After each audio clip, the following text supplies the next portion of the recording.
Before we begin our executive career panel discussion, I just wanted to give everybody an overview of how this session is going to run.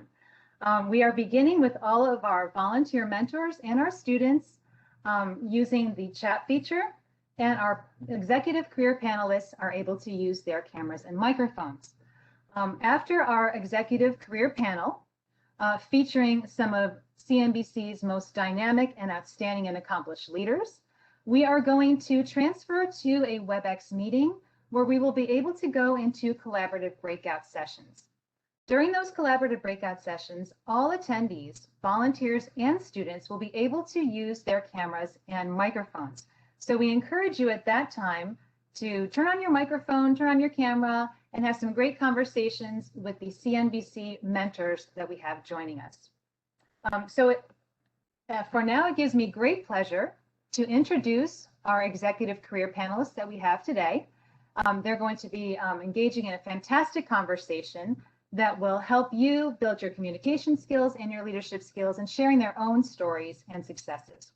We are so pleased to have as on our career panel, Courtney Conley, careers reporter for CNBC Make It, Jackie Turanian, director, social media for CNBC, Jane Wells, special correspondent for CNBC, and Scott Zamost, senior investigative reporter for CNBC. Please welcome our panelists.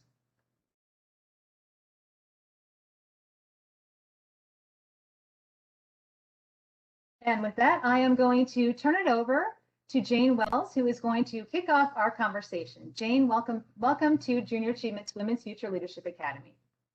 Thank you, Christy. Hey, everyone. You've had quite a year, haven't you? But one good thing about this era we're living in right now is women have never had so many options. Women are climbing up the managerial ladder. Women are creating jobs and workplaces and work cultures that they want to be a part of. Women are being heard. We are being heard, and this is great for you. So you're going to hear some advice.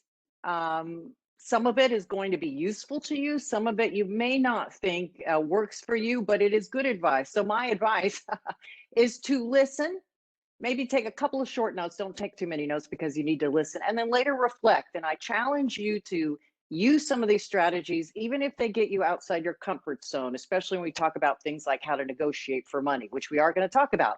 But our first topic is going to be how to use your network to get a job. I have never gotten a job in this business just applying. I've always gotten a job through a friend or a coworker. And if you maintain those relationships, you never know what's going to happen. But I want to start with you, Courtney, on your advice on how to leverage one's own personal network.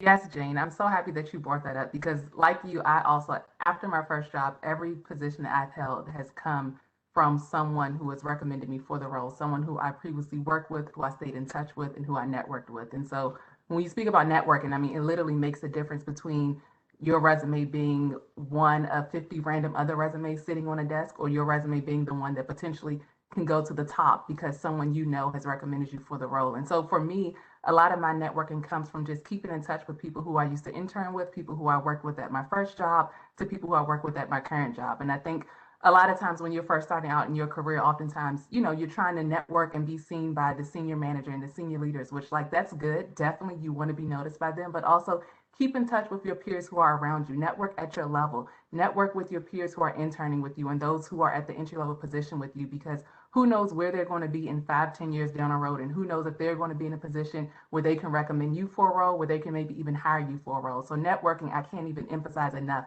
the impact that it's had on my career and just how important it is.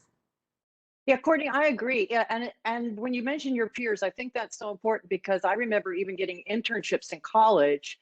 One friend would be finishing an internship and they'd be looking for someone else, and that friend would recommend me, and then I turn around and do the same thing. So even at the level you're at now, friends, family, establish those relationships, and you just never know where they're going to lead. Jackie, what's your advice in this field? Yes, I have to really echo what Courtney said. I got my start in the news world, really not knowing a lot of people, but after my first internship, it was every connection that I had from that time that really led me to all of my career successes today. It was just staying in touch with them. Like I would intern for three months, and then I would think, okay, I don't really have anything, going on right now. But that wasn't true. I stayed in touch and I emailed, and lo and behold, it led to my first job in the real world. Explain how that happened. Who was it, and how did you connect that way? Yeah, so it was actually at CNN. I got my start at CNN. I was there for almost 5 years. But so I first started, I didn't know anyone in the news production world. I went to the University of Michigan, where they didn't even have a journalism program. It was more communication studies and psychology, but I knew that I liked news. So my must have been my sophomore year, I started applying for internships in the news world. I went down to Atlanta and had a chance at CNN. Once I was there, I then, again, like I said, I just emailed and kept in constant communication, not to be annoying, but, make those connections on LinkedIn and kind of, send the emails when you can. And that really, and as I would see jobs posted, I would reach back out and say, hey, I think I might be a good fit for this. Can you recommend me, or can you recommend who I can get in touch with? And that's how I really was able to kind of make those connections. Scott, what about you? I started in broadcast, and I didn't know anybody. And this is, and I use this story as a senior investigative producer now to tell mentees who I mentor around the country, even overseas, that I knew nothing and I didn't have any connections, but I came with story ideas. I came with 50 story ideas in my first job, and I memorized the backgrounds of the people who interviewed me. And and a week later, I had the job, and they said they had never seen anything like that before. And to me, that's just common sense. But you'd be surprised that how many students don't know that, or how many professionals don't do that in an interview. And over the years, another thing I emphasize is always go to conferences. The investigative journalism world is small, and there are a couple major conferences worldwide and in the United States every year. And I say you have all these journalists under one roof, now under one virtual roof, but that's where you're going to make your connections. And over the years, those connections, I've introduced people, made connections at the conference for mentees and for myself, and that's how you sustain the business. And you just have to keep relevant in the business by doing stories and being out there in terms of having a high profile at these events. So I can't emphasize that enough. You can't just be a journalist. You have to be connected to the people in your field. Let me just give one example of a personal example of how something I didn't expect happened. I was a very young reporter working in Albuquerque, desperate to get out of there, applying all over the country to go to a bigger market. I really wanted to go to Miami. They wouldn't even look at my tape. The woman who was our anchor, we had a good relationship, but she got interviewed, but she wanted to be an anchor, and they wanted her to be a reporter. She said, I don't want that job, but I know a really good reporter. And that's how I got the job in Miami. So this is a sort of thing where the people you're working with, if your work stands out and you maintain relationships, in that case, we just had kind of an okay relationship. You never, ever know what it's going to lead. We're going to move on to the next topic, because as you start to try to develop your network and your career, you need to think about your brand and social media. Everything from TikTok to LinkedIn. Jackie, I'm going to toss this one over to you. What are some do's and don'ts? Yes, I will say the biggest do right now truly is starting a LinkedIn account. I know maybe it feels a little too soon if you're in high school and wondering like, well, what do I really have to add on it? The fact is it's free, and it's the best place to start. It's where companies look, it's where recruiters look. You can add anything from your aspirations, like, are you an aspiring journalist? Are you an aspiring engineer? Any cool jobs that you're working on, or internships. I mean, there's so much room and wealth to put your whole background on there. And starting sooner is definitely better than waiting until you're looking for a job and crashing between trying to upload your resume and a cover letter. And truly, LinkedIn has it will have it all there for you. LinkedIn also offers classes, so you can take classes and kind of start to hone your skills on there. I would say the biggest don't for social media is don't, at the end of the day, your name is your brand. So you want to make sure what you are putting out there is what you are going to be known for. So remember, like, don't tweet anything that in 10 years you would be embarrassed for it to come up again. The fact of the matter is that, there's no shelf life to social media. Even if you delete it, there's still record of it somewhere in the world. And then my last caveat is also remember that everything is public. Even if you're super private and you only have a couple of followers on something, that's enough for it to be considered a public profile, because regardless of what your situation is with those people at the time, maybe you're best friends now, but in 5 years it might change and they're still your friend on there. And lo and behold, what you thought was private could end up being public.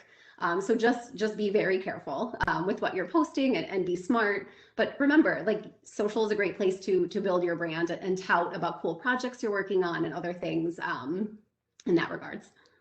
I think we're learning what people have said on social media when they were 16 or 17 is not so easily forgiven. Courtney, what's your advice? Yes, I really want to echo Jackie's point of the fact that nothing you do on social media is private. Even if you think it's private, even if you think you're putting it in your stories and it's going to delete within 24 hours, as you mentioned, Jane, we've seen very public cases in which people have, it's backfired for them. And I think too, back to Jackie's point, start now. It's never too early to start building your brand, especially on LinkedIn. I know for me personally, because of stories that I've shared on LinkedIn, or because I have my LinkedIn profile filled out with the college that I went to, the clubs that I was a part of, previous jobs that I've held. And so I've made connections on LinkedIn from other people who said, hey, I also attended the University of Maryland College Park. How did you land your first job? Let's connect. Or, hey, I have this opportunity where I want you to speak here. Or, hey, here's this other opportunity that you may be interested in. So you never know how starting your brand now can also lead you to other opportunities down the road. What's your strategy for what you tweet or put on Instagram? I know that I've gotten to be where I wait 10 minutes. Because even if you delete a tweet, it lives on, and I try not to delete tweets because I try to stand behind what I've said, whether for better or for worse. But Courtney, do you have a strategy? So for me, I'm very mindful in terms of what I share when it comes to too much of my personal opinion, when it comes to politics, and when it comes to my thoughts around things like that, because politics can get very messy, and especially as a journalist, like, I have to be very objective and I can't, state my opinion on things like that. But I think even outside of journalism, you never want, an employer to pull up with something that you tweeted 10 years ago about you, I don't know, bashing some political figure, and then it comes to bite you. And now, even though you're qualified for the role, they see that tweet because they're going to do a background check. Employers are going to check your social media background. And that's another thing I do want to bring up, back to Jackie's point about starting your brand now. It's almost like a red flag if they go to Google your name and they can't find anything, because it's like, well, what are you hiding? What do we know about you? I have no clue who this person is. Are they real? Who's going to show up for this interview? And so that's why definitely it's never too early to start building your brand, but also be mindful of what you share on your platform. You're so right. When I can't find an internet trail on someone, I think they must be a drug dealer. Scott, your strategy. You know what I put on Twitter. I put all kinds of stuff, but I try to keep it lighthearted. What's your strategy? In the investigative world, it's even more cautious because we just, to the point of just being, I wouldn't say bland, but very straightforward. Most of the tweets that I send out, or I might like your tweets because they're entertaining, but our tweets are about our stories, about the journalism, or if I see somebody who is promoted, or somebody who's joining an organization, but a lot of it is promoting our actual content. And I want to go back for a second because I echo the comments about LinkedIn. LinkedIn is gold. I mean, that is where not only we make connections, and that also we can get story ideas. We find people and companies through LinkedIn. We'll reach out. This is a technique that all journalists, investigative journalists, use to find employees and ex-employees of companies. So it's very, very important. And I also want to echo that we've all talked about, and as from an investigative angle, we can find a lot in people's backgrounds through various tools, various investigative tools. And you just would be stunned sometimes about what people posted on Facebook, on various platforms from years and years ago, photos. If there's a breaking news event, you can go in and there's ways of finding it. There's techniques of finding it that actually are taught at investigative conferences like IRE. So be mindful of that. You don't post anything that you don't want to be public.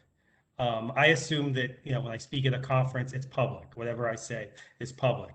Whatever you post is public.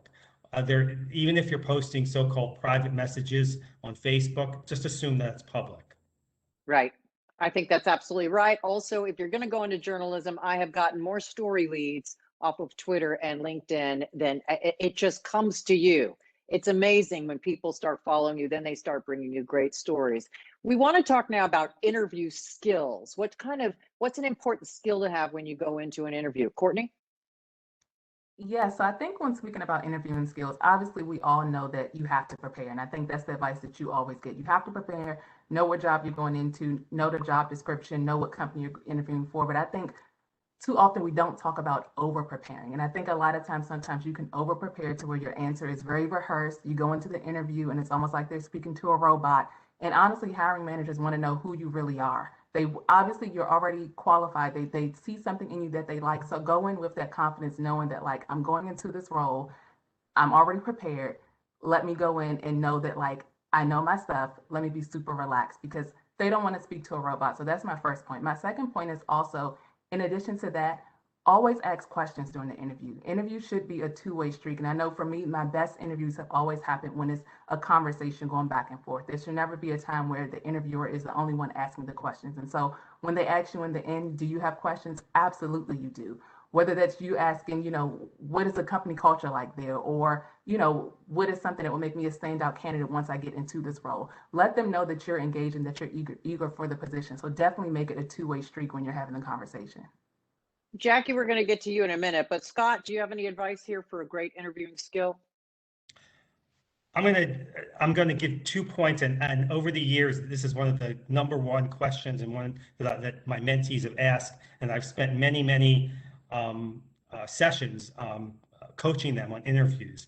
And I say, if you do these two things and you have this conversation, you'll have a great chance of getting the job. And actually, every time that I've had these sessions, they end up getting the job.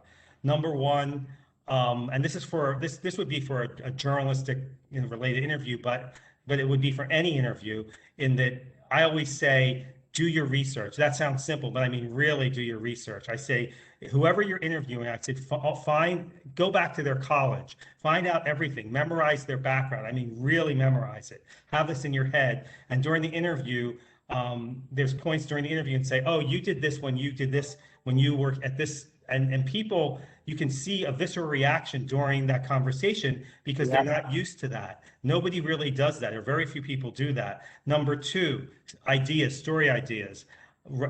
I always say, in the job interview, come up with ideas and write them down, and be able to, before things were virtual, hand it to the person, but actually have them written down so you can actually physically, the person can take that away. Make the interview conversational. It's not, answer, question, answer, question, answer. It is a conversation, but you should have in your mind, I always say, at least 3 points that you want to get across, and so you can control the conversation and make sure you get those points during the conversation. Don't be intimidated if it goes a different way. Be flexible and just have a conversation. So prepare, but don't over prepare. Ask questions, have story ideas ready, make your 3 points, and do your research on the person you're interviewing with so that you can weave that in. And you're absolutely right, Scott. Before I get to Jackie, I want to talk about how to ask for money, because that will come up in an interview as you go along. And I have found that women generally, I'm generalizing, don't ask for enough. And that's one reason why we're not paid enough. We're so happy you like us. We're so happy you hired us for the job. We're afraid to ask for money. And at least to women of my own generation, I say, and it's a terrible thing to have to say to them, you got to go into negotiating thinking like a guy. A guy it's just business. It's not personal. The guys I know have no problem asking for money. And so as you get into this situation, you need to know your worth and ask for your worth. And I'm going to tell you a short story. I know a woman named Therese Tucker who formed her own tech company out of nothing. It's called Blackline, has over 1,000 employees. Their stock market value is $7 billion. And I was asking her about the gender pay gap. She said, let me tell you what happens too often. I'll hire a man, I'll hire a woman. We'll call them Gary and Sherry. 1 month in, Gary starts dropping by my office. Therese, I'm killing it. I'm doing this, I'm doing that. I think I deserve a raise and a promotion now. Gary, not yet. Gary will come in again and again. Sherry puts her head down, works her butt off, and never raises her hand. A year later, when it comes to raises and promotions, Teresa's thinking about Gary because he's in there all the time. She doesn't really remember Sherry. So you need to raise your hand, toot your horn, not be afraid that you're being too bold or are they not going to like me. And when it comes to asking for the money, when they say, I'm just throwing out a number, how much do you want to get paid? Say the number after you've done some research and then shut up. I want to get paid $100,000. And then not say anything. It's just business. Let them say, oh, that's incredible. You're outrageous, blah, blah, blah. Just say it. Actually, my daughter has a very, very successful strategy when she negotiates. She's a lawyer and she has to settle cases. She comes up with a very specific number. So instead of 100,000, you'd say, I think I deserve 103.5. And that tells them, oh, somebody's done some research. They actually think this is what they're worth. So those are my advices. Don't apologize for what you asked. Don't say, I'd like 103.5, but I'll take 95 because I'm so glad. No, just shut up and let them do the talking.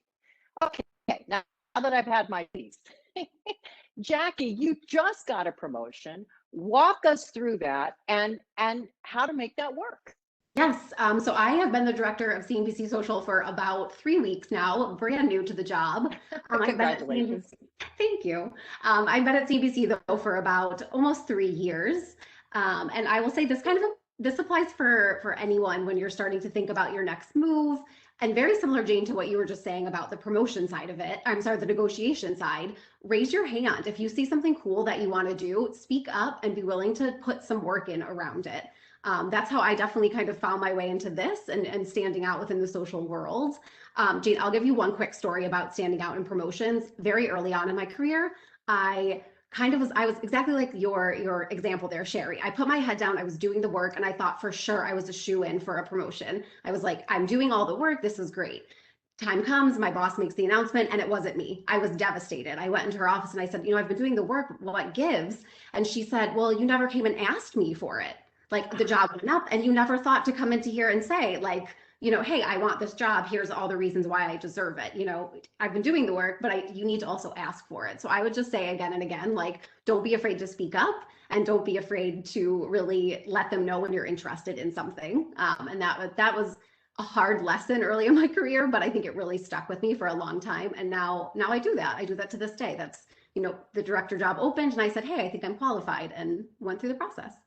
Congratulations. Our last topic before we break out into our sessions is the importance of having men mentoring you, male allies. Most of my mentors have been men because most of my career, men have had more experience and are higher up the food chain. Of course, that's fortunately changing now. But Scott, let me start with you because you mentor a lot of young women. What is the importance of having male mentors? I think the importance is a different perspective and maybe an approach. I mean, I always tell my mentees that I'm direct, and I think you want to seek out mentors that don't tell you what you want to hear. I want mentors that will be honest with you and that will say, okay, I'll look at your resume tape and I'm going to be really honest and direct. And they all appreciate that. You want to do it in a constructive way. And you want somebody who is that I do this. I want to build up their confidence and play to their strengths, but I also want to say, here's what you need to work on, or here's what I think you should do. Do you find sometimes young women are hesitant to approach you for advice? No, because it's interesting.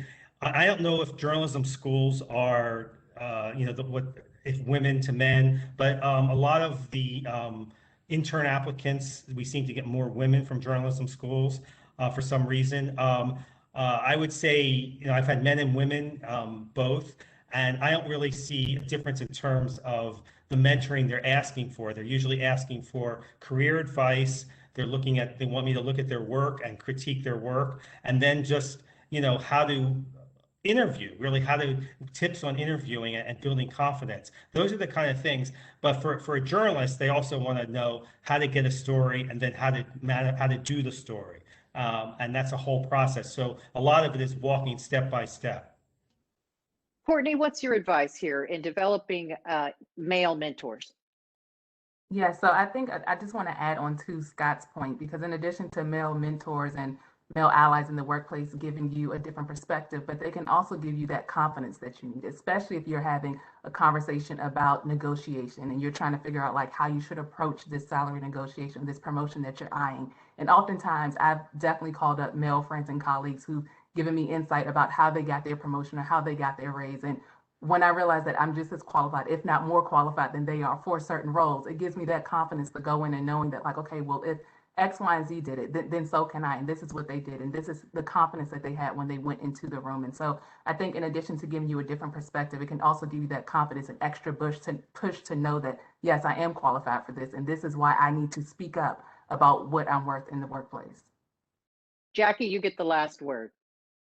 I mean, I can't really add more than Scott and Courtney. They said it perfectly. I mean, at the end of the day, you know, a man in your office can be in your network just as much as a woman, and be sure to lean on them. You know, and Courtney, actually, this will be a round full conversation, because Courtney, as she started, said, you know, you want to make sure that you're working with everyone, and that includes your bosses and your peers, and make sure that your network is fully round versus just going up and down, or just female or just male. I think that probably sums it up.